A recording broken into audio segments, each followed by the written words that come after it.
Good evening. I hope you're all doing well. Today we're learning Maseches Nedarim, Daf Hey, and we're starting 3 lines from the top. I will be out of town tomorrow. It is every likelihood that I will be recording and posting. The odds of me being in front of a computer at that time is very low. So hopefully over the course of the early parts of the day, or I should say even better, whenever I get to upload a shiur, I will. Don't know when that will be. Only going to be on the WhatsApp? Oh, I could upload it to Podbean to the podcasts also, but it probably won't be on YouTube. Yeah, but I could do that. I normally don't do that because I'm lazy, but I'll all right, let's get started. Yesterday, at the conclusion of the Gemara, we were learning about the sheets of Shmuel. And if you look at the last 3 lines of Dalet Amud Beis, we had learned about Shmuel, that basically Shmuel is of the opinion that if you say this phrase, and now we're on the top of Ham and Aleph, of Mudrani Heimach Lechudei, if that's the only phrase you said, then both people would be usher to one another. We debated what isser the other person might incur if they don't follow the rules, but be that as it may, the Gemara then said, Ki hada amar Rav Yossi b'Reb Chanina, that he said the same thing. And the Gemara is now going to question that shita of Rav Yossi b'Reb Chanina. How could you say Mudrani Hemach Shnei and Asur, and that both of them are going to be asur? After all, the Gemara says, Tanan, we have a Mishnah, Hareini alecha cherem, that if I place upon you a cherem, this, the Gemara assumes, is similar to Mudrani Hemach, which is a very broad type of language instead of a narrow type of language. There, we don't see it Shnei Asur, and what do we see? There, Hamudar Asr. In a case of the Cherem, then the person who you made the Cherem upon, the Mudar, was the one that made the neder against him. So the recipient of the neder is Asur. Aval Madir lo, but the person himself is not going to be Asur. I'm Madir you from benefiting from my things. Doesn't mean I'm not allowed to benefit from yours. So that's a kasha on Rav Yossi b'Reb Chanina, because we seem to say that the similar language of Hareni Alecha Cherem and Mudrani Hemach, which are both broad languages, so how can one be Shnei Asur and the other only have one person be Asur? So on the 4th line down, the Gemara responds, Kigon de Parish ve'at alaylo, and you, on me, there is no Isser. So that's a specific case where, okay, you're adding more language, but in the broad language itself, it does seem that it would be Shnei Asur. The Gemara then continues from this Mishnah. This Mishnah is later on in this Masechta. It's on Daf Mem Zayin. There it says at alai cherem, which is similar to the previous language of hareni alecha cherem, also broad language. There too we see hanoder aser aval mudar lo. There the person who makes the neder is aser, the recipient of the neder is not. So there too we have another contradiction against Rabbi Yossi Reb Chanina. And the Gemara responds, Kigon de Parish, the ana alach lo, and I against you there is no problem. So then the Gemara gets into the bigger issue. Aval stama, what if I would have said the general language without any specific language? What then would have been halacha? Would we have said shneihen asurin? Would we have said that in fact there is a problem? Says the Gemara, that can't be. It can't be that the language of stam would be shnei and asurim. If you just have a loose language, and the Mefarshim here explain that stam would be hareni alecha cherem, which is similar to before the beginning of the Mishnah on the 3rd line there. If you say hareni alecha cherem with no additions, so the implication of our Gemara is that it should be shnei and asurim, but that can't be, because midikatani seifa later in that Mishnah on Mem Zayin, it says hareni alecha ve'at alai. There it's with specific language and it says Shnei Asurim. Hadein hu de Shnei Asurim. In that case, that's where both people would be asur on one another. Hastama, but without the specific language, hu asur v'chavero muter. And that again is a kasha on Rabbi Yossi b'Reb Chanina, who said that the broad language should be Shnei and Asurim. That's not the implication of the Mishnah on Mem Zayin. So Rabbi Yossi b'Reb Chanina is in violation of the Mishnah on Mem Zayin. The Gemara responds, you're correct. Elahachi itmar de Rabbi Yossi b'Reb Chanina. Really, we need to reverse the languages. When a person says mudar ani lach, then shnei asurin, and if the person says mudrani heimach, hu asur v'chavera mutter. So we're changing exactly what Rabbi Yossi b'Reb Chanina said to make all the Gemaras fit a little bit smoother. I personally find these kinds of Gemaras very hard because we're not used to using this language when we make Nedarim. So the subtleties that the Gemaras, it looks like splitting hairs to us, but it's just because we're unfamiliar with it. But if once we finish the Masechta, we'll be familiar. So it's like catch-22. And next, in 7.5 years, we'll have a better tfisa on what's going on here. But the reason these Gemaras are hard is because the phrase of Mudrani Heimach and the phrase of Hareni Alecha Cherem, those are not very different to us. But it's only us. It's not a din in the Gemara. The Gemara makes perfect sense. I'm just saying these languages are slightly different from one another, enough to make halachic difference. And a third of the way down on Hamad Aleph, the Gemara says, wait 1 second.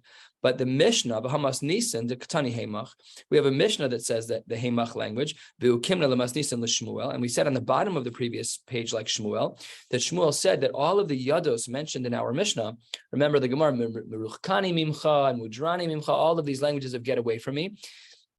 And yesterday, and we're going to learn about this today, yesterday we said, like, that's a neder, like, get away from me. The Gemara is going to deal with that. That's what Shmuel was really talking about. Shmuel said the language by itself is not enough. Just to say get away from me is not enough. And the Gemara will say later today, maybe I don't want to spend time with you. It doesn't mean I'm making a neder. We'll discuss that later. But Shmuel said that in all of those cases of the yados in our Mishnah B'chulan, the only time it's going to be a yad that's functional and like a neder is ad sheyomar shani toim lach v'shani ochel lach, when I include the lach language, the you, not just the broad language, but the specific language as well. In those cases, hu de aser v'chaver mutter. However, aval mudrani hemach shnean asurim, and that doesn't work for the sheet of Shmuel. So the Gemara says you're right, and halfway down on Hamad Aleph, the Gemara gives us version number 2 of Shmuel. Meikara to Shmuel Hachi Itmar. Again, strange language. It's not what we're used to. It feels unsmooth to me. I don't know if that's it feels. It's very Yerushalmi language. We're going to see another one again today. That's the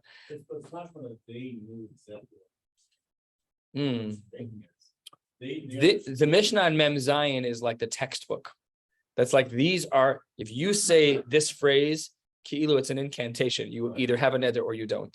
It's not you have to have das. I don't mean incantation. I'm just saying it's a very mechanical kind of language. They knew exactly. The Mishnah wasn't saying it wasn't saying this guy said X and we're judging what he said. It's not saying that. This is the textbook. We know. Oh, he knew exactly what he was saying. That's the assumption of the Mishnah, exactly. So El Meikara Shmuel the Shmuel Hachi Itmar. Taima de Amar Shani Ochalach v'Shani Toimlach. Only when we add the specificity of ochelach and toimlach to the general yados, then who da'in this, who da'aser, ala be'achila, then it's only going to be restricted from the achila. Ha mudrani mimcha, if you would have said both mudrani mimcha and the specificity of ochelach or toimlach, then aser afilu be'ana, 2 levels. That's what Shmuel really meant.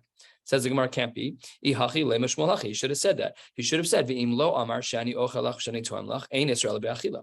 He should have said specifically that Israel knows only if there's both. If you only say one of the phrases, it should only be an Israel achila. But Shmuel didn't say that. Ella, version number 3 of Shmuel, and the one that will stand for the day today. Ella hachi itmar. This really is Shmuel's memra from the bottom of Dalet Amud Beis. What really did he say? Taima de Amar Shani Ochelach Shani Toimlach Hu de Aser. Really, the only way the Yados in our Mishnah and the Yados in our Mishnah, it's kedai to look at. I'll just read a few of them for you. You don't have to flip back. Here's the language of some of the Yados. Mudrani mimcha, mufreshani mimcha, meruchkani mimcha. Those are Yados. It's like, get away from me.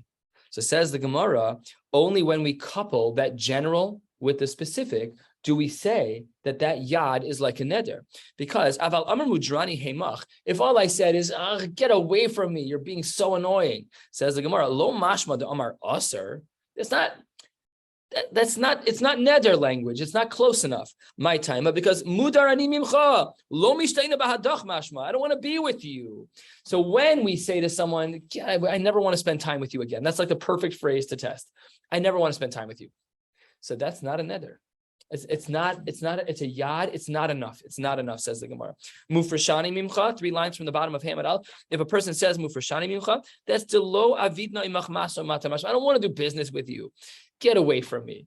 Yeah, you're like sitting in a brain trust of different companies. Let's say you go to like an expo, and you're talking to, and you go up to a table and you're negotiating. He's like, get away from me. I don't want to talk to you anymore. What is he saying? I don't want to do business with you. Get away from me. Is that a lashon of a yad, which is a neder? No, it's not enough. It's not there yet. We need the line. We need the line in the sand of halacha to say, yes, this is a neder, or no, this isn't a neder.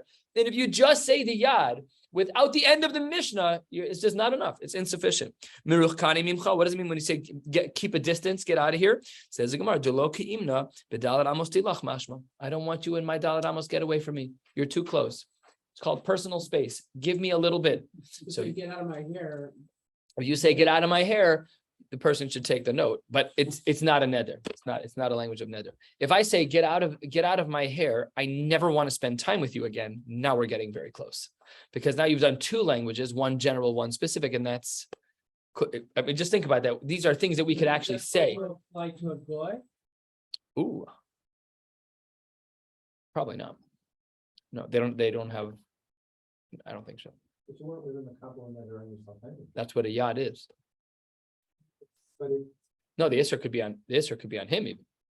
no, but you're not saying, you know what, I don't want to, doesn't mean that I'm swearing that I'm never going to. Shmuel is saying that when you do a double phrase like this, then it's enough. That's his threshold of a yad. The yad is get out of my hair. I never want to spend time with you again. Again, I don't know if my words are really the yad plus, but it's close.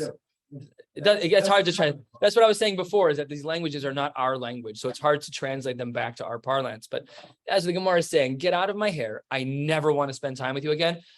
If I would have only said the first phrase, you would have known that I find you annoying. Okay, but you wouldn't have known that, like, I hereby forbid us from spending time. But the second phrase is really, that's like the dagger. You're annoying and I never want to spend time with you again. So that already might be possibly what Shmuel is saying is the language of Neder. So as the Gemara on the top of Hamid base, we're going to go to the top of Vav Amid Aleph. Lema, perhaps the reason why Shmuel requires this double level of communication is because Kasavar Shmuel Yadayim she'ein mochichos lo havyon yadayim. That when you're using a yad, when you're using an indirect form of communication, if it isn't crystal clear, it doesn't count. In other words, a yad has to be clear enough. This is a little bit what text was saying. It has to be clear enough that I know what you mean, right? It has to be a little bit more. So now I'm going to change any yad. So the way Shmuel would say is we need both phrases. Right. Yes, the yad alone. He's saying more than that. No, he is saying exactly that. He's saying exactly that. The yad alone is not enough. Therefore, the second statement. That's correct. So I'm going to change my language anymore. I'm going to change my language one more time here because it's a little bit more clear. Get out of my hair. I promise I never want to see you again. Okay, so that's even in our parlance, that's a yad plus, and they're super clear. So that's why I'm saying that might be a better language for us to play off of. But based on that, why do you need yad at all? The second option is so clear. Correct. So then it has to be that I'm wrong in my translating to the parlance. It has to be more vague, like I was saying before, a little bit more vague. Yeah, correct. It's more clear than one. What? Yeah, double vague. That's what Shmuel says. Yeah. That's what Shmuel says. That's his shita. That's what I was saying. Mine was a on-the-Daf, basically. That we could understand the double. You could have interpreted either way. So it's a on-the-Daf. So how do you? So that's again. This is the challenge of a yad. Is that we need to try and find the line in the sand. So Shmuel's giving us the line in the sand. If you say the general sentence and then a specific one, that's sufficient. So the Gemara wants to say perhaps maybe Shmuel holds that the reason why we need both phrases is because yadayim she'ein mochichos lo havyon yadayim. Says the Gemara, that's a very reasonable sentence. Yes, Shmuel mokim lamasnis in Rabbi Yehuda. What does Rabbi Yehuda hold? The Amar, we're on the third line of Hamid Beis. Yadayim she'ein mochichos lo havyon yadayim. Where does he say this? Ditznan, the Mishnah writes. Gufo shall get, if a person writes in the body of the get itself, harat muteres lechol adam, the Tanna Kama says the get itself really only has one thing in it. What does it say? You are now mutter to marry any other man. Apparently that's the lenient opinion, because Rabbi Yehuda says, no, you need more specificity. Remember what we said about Rabbi Yehuda? He's the one who says, Yadayim she'ein mochichos lo havyon yadayim. We need specificity. So Rabbi Yehuda says, no, not only that, yeah, you're muteres to anybody else, but Omer, v'din dehave lichi minoi, that what you and I have together right now is sefer tiruchin, a sefer of, it's a book, it's a sefer krisus. A sefer is what a get is referred to. It's not actually a book. It's called sefer krisus and chumash. So sefer tiruchin, a book of separation, v'igeres shivukin, and a letter of getting away from us. So says the Gemara, it must be that Shmuel is just like Rabbi Yehuda. Rabbi Yehuda couldn't even handle the language of the Tanna Kama. You can hereby marry anybody else. Rabbi Yehuda's like, that's Yadayim ein mochichos. Pretty clear, but yeah. But he is not clear enough. Okay, so by the way, this is way more clear than the clear version of Shmuel earlier. Rabbi Yehuda is way more mochichos than Shmuel was. Because we can't even find the right language in English to say, because once I add the word promise and we're done, because we're Americans. Well, are you going to promise? It's very hard. But that's what Rabbi Yehuda says. So the Gemara says maybe Shmuel and Rabbi Yehuda are aligned. Just like Rabbi Yehuda can't handle we'll call it ambiguity. You can go marry other men, which should be, I don't know, it's hard to understand what the ambiguity is. But clearly Rabbi Yehuda didn't like it. Says the Gemara, Amai dachik Shmuel leukma lemasnes in Rabbi Yehuda mehechatesi, who says, "Lukma kirabanon afal gab de ein yadayim mochichos." We can say that really ein yadayim mochichos in the Mishnah is like the Rabbanon. That ein yadayim mochichos, that is still not enough. He may just hold like the Rabbanon. It could be. He doesn't have to. Their cases are not the same. Amar Rava is not the reason why we had to say this. What was Rava struggling with? Mas nisan kshise. Rava says that Shmuel was struggling with our Mishnah. Amai tani, why did our Mishnah say shani ochel loch, shani toim loch, adding the word loch or lecha? Lisni shani ochel shani toim. Why is it that our Mishnah on Daf Beis Amud Aleph in Maseches Nedarim, why did it say that when Shmuel says we have our double ambiguous phrase, that the clarifying phrase has to have the word lecha in it? Shma mina bo'inan yadayim mochichos. The part that's mochiach for Shmuel that's lacking in the general one is specific to you.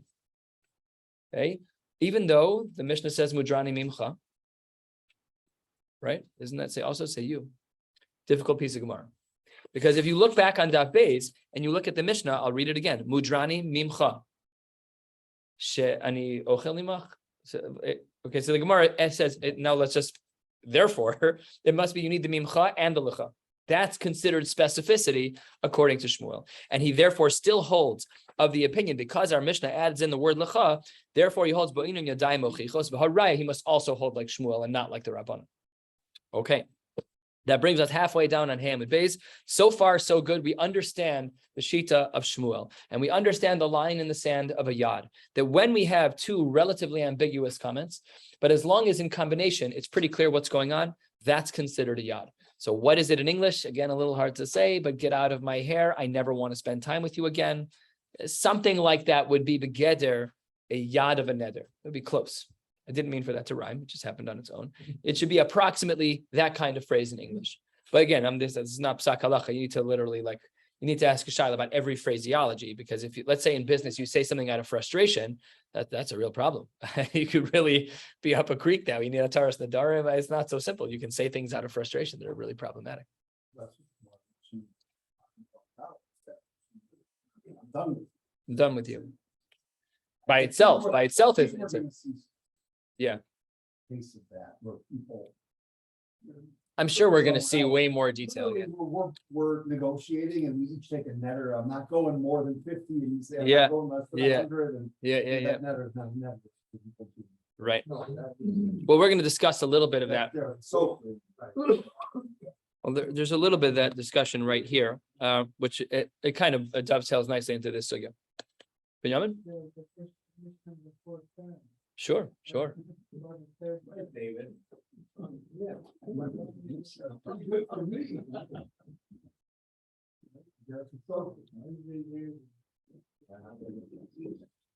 I expect a fully written report by morning. The Gemara says, Itmar, we have in the Amoraim that this is actually a machlokes. The Yadayim Shein Mochichos is a real machlokes, not only in this Mishnah, it's machlokes throughout Tanaim in general, throughout the Amoraim as well. Abaye Omar Havyon Yadayim, Rava Omar Lo Havyon Yadayim. So first of all, there's a problem, one that we're not going to really debate here, but Shmuel is like Abaye and not like Rava. Super weird. That's very strange, no? That's what the Gemara seems to imply. We just concluded Shma mina bo'inun yadayim mochichos. That's what I'm saying, even correct? Yeah, that is Shmuel. Yadayim she'en mochichos. Yadayim she'en mochichos. Abaye amar havin yadayim. Right. Rava says no. You need to have proof. That's why Shmuel says you need the double layer. Okay. The Gemara says Amar Rava, Rav Idi Asberli. Rav Idi explained this to me. Omar Kra Nazir lahashem, and we saw this already. Makish yados nazirus lenazirus, and we didn't see this part yet. Ma nazirus behafla'a, just like when a person accepts upon themselves nazirus, it has to be behafla'a, which means that it has to be crystal clear. Rashi, the Mefaresh, 8 lines from the bottom. Dibur masal ma nazirus behafla. Diboinan sheyafaresh lenazirus. It has to be very explicit, and it'd be explicated very clearly. Kiafli, it has to be just like the pasuk says back in the Gemara, just like by nazirus, it has to be behafla. Af yodos naziros behafla, Things need to be very, very clear. No sveikos. So in the shiur that I was listening to today, Rabbi Resnick said, if you say the following thing, it's not considered nazirus. He says, if the guy that you say this, I'll say this. If the guy who I meet in the hallway happens to be a nazir, then I'm also a nazir. So that's a zero. It's a zero. That's not hafla. There's no meat on the bone. That's like if I win the $1 billion lottery, then there's not because of the statistics, but because there's nothing to hold on to there. That's not real. That's not like something that's even the case we saw yesterday, an hour before I die. Like that's a questionable case of hafla. But okay, there will be that hour before you die, maybe, and there may be a guy that you pass who happens to be an. It's not enough. It's not enough teeth. Says the Gemara, perhaps lema beplukta de Rabbi Yehuda v'Rabbanan kamiflage. Now we just saw this machlokas Abaye and Rava. Maybe they are really connected to the machlokas we saw earlier on the page. Ditnan gufo shall get. If a person says in the get hareat muteres l'chol adam, that was the Tana Kama. Rabbi Yehuda Omer, he says no. B'din dehave lichi minoichi sefer truchen v'get p'turin v'ger shvukin. For some differences in this language over here, as the Mishnah is quoted above on the page. But anyways, this machlokas that we saw above on the page, and Abaye de Amar Kerabanon. Abaye holds that even if the yadayim are not mochichos, it's still yadayim. That's the lighter opinion. That's the Rabbanon who say that the gufo shall get simply says you're muteres to marry somebody else. With Rava, Damar Rabbi Yehuda. So maybe we should align the machlokas amoraim that we just saw by in Rava with the previous machlokas tanaim that we saw on this page between the Rabbanon and Rabbi Yehuda. Says the Gemara, no dice. Amar lach Abaye. Abaye, who's of the opinion that even if the yad is not clear, it's still binding. He says, Ana de Amre afilu Rabbi Yehuda. In regards to the case in Gittin, I could even hold like Rabbi Yehuda. Why? Ad kan lo kam Rabbi Yehuda bo'inon yadayim mochichos elagabe get de bo'inon krisus veleka. When it comes to a divorce, we need to break over the line of a get krisus. And by a get krisus, because there's a specific din by gittin of krisus, you're not there yet. Just saying you can marry someone else is not called krisus. We have to define the pasuk in Chumash. What does sefer krisus mean? It means what Rabbi Yehuda says. Aval be'alma, but outside of the world of gittin, where I don't have to hang my cap on krisus, this perfect divorce. So then, mishamasle, who's ever heard of such an idea that we said yadayim have to be mochichos? So Abaye says, I can bifurcate. Gittin's different than my case. Gittin has a din increases. Over here, I have nothing like that. The Rava who says yadayim mochichos, yadayim she'enan mochichos, that it's an unclear yad, that it doesn't count. He says, Ana da amre afilu l'Rabbanon. I could even hold like the Rabbanon in Gittin. I can lo kamre Rabbanon de lo bo'inon yadayim mochichos elagabe get.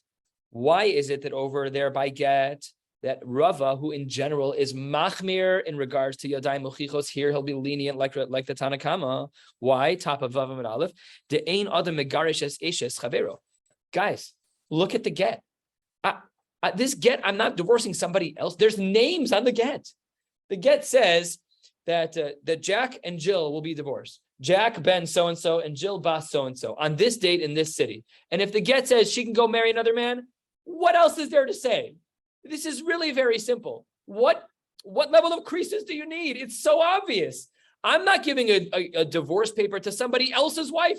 This is a Gemara, a little tongue-in-cheek a little bit. It's like, what, I'm going to be Megarish Eshes Chavero? Of course, it gets for her. Her name's on there. Why do I need more than you can now go marry another man? No, this document is hereby a severance. Why do I need that? It's so obvious. Aval be'alma, misham aslu. It's the exact opposite argument, using get as their raya, but both of them in very different ways. Rava is taking the approach of this is ridiculous. Come on, give me a break. Abaye is like, oh, sefer krisus, high bar. And therefore, misham aslu, therefore each person stands in their own line. And therefore the machlokas Abaye and Rava, it's not an overlap with the world of Gittin. Let's just speak out this case a little bit more. We're talking about whether or not a yad can make a neder. And we see that there's this machlokas of how detailed, how explicit the rules have to be, the neder has to be to become a neder.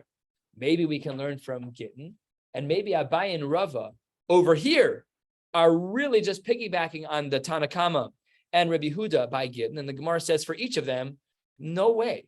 Abaye says you can't compare our case to the case of Gittin because by Gittin the pasuk says a sefer krisus, and the threshold is very high. And Rabba says, are you crazy? It says Ruvain and Rachel are getting divorced, and it says you can go marry somebody else. You don't have to be a rocket scientist to figure out what's going on in this document. It's this man and this woman. Goodbye. It's over. So therefore, the Gemara says there is no comparison between the Mishnah about Gittin to our case. And we're going to stop right here. We'll pick up at Meisvei tomorrow, Mir Hashem, again by recording. Wishing you all a beautiful night. Yeah.